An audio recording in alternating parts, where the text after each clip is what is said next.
జల్లి software job కొడదామనుకుంటురా? అయితే వీక్యూబ్లో training తీసుకొని మంచి job కొట్టేయుర్రి.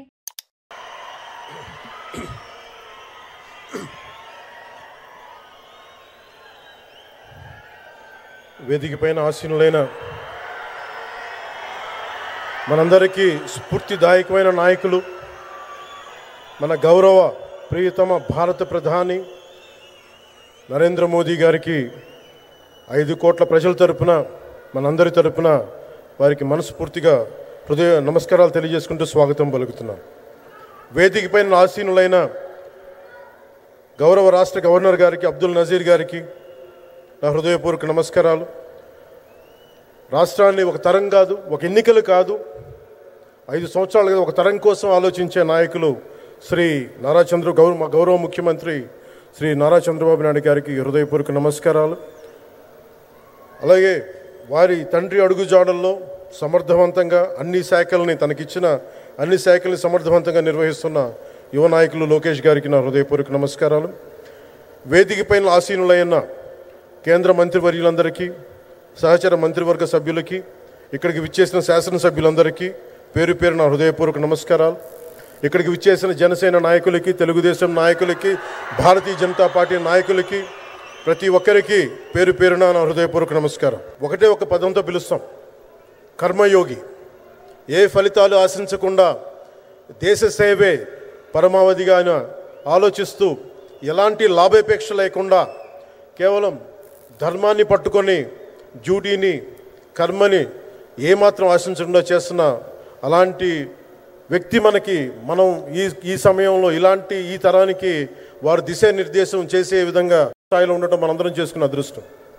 One who performs duty with truth, righteousness and discipline without attachment to results and dedicates action to the protection of the motherland attains eternal glory.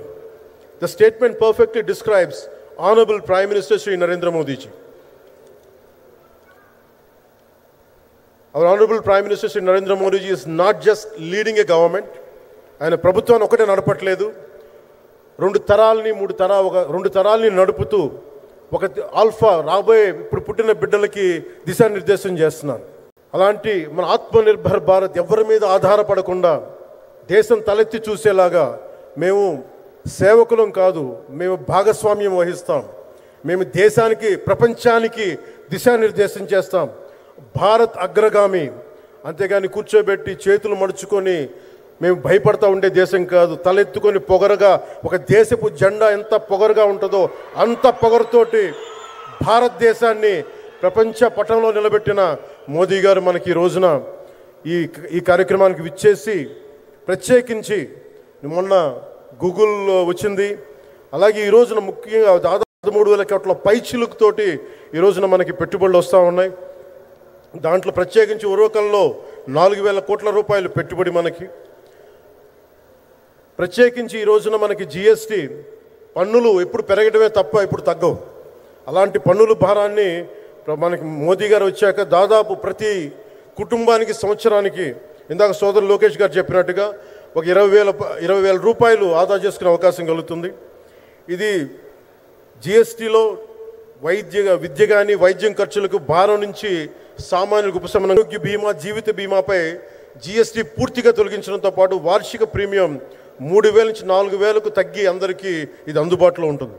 అలాగే విద్యార్థులకు కావచ్చు, కూడా అన్ని రంగాల వాళ్ళకి ప్రత్యేకించి మనకి జిఎస్టీ వల్ల లాభాలని అందరికి అందించేలా ముందుకు తీసుకెళ్తే ప్రతి ఒక్కరికి, గౌరవ ప్రధానమంత్రి గారికి, దీనికి సహకరించిన గౌరవ ముఖ్యమంత్రి శ్రీ నారా చంద్రబాబు నాయుడు గారికి, ప్రతి ఒక్కరికి నా హృదయపూర్వక ధన్యవాదాలు తెలుపుకుంటూ, ప్రధానమంత్రి గారికి ఇంకొకసారి ప్రత్యేక ధన్యవాదాలు తెలుపుకుంటూ, మేమందరం ఈ కూటమి ఒక 15 ఏళ్ళకి తక్కువ కాకుండా బలంగా ఉండాలి. మనందరం ఎంత బలంగా ఉండాలి అంటే, ఇంక ఇది తప్ప ఇంకెవరికి ఏది రాదు.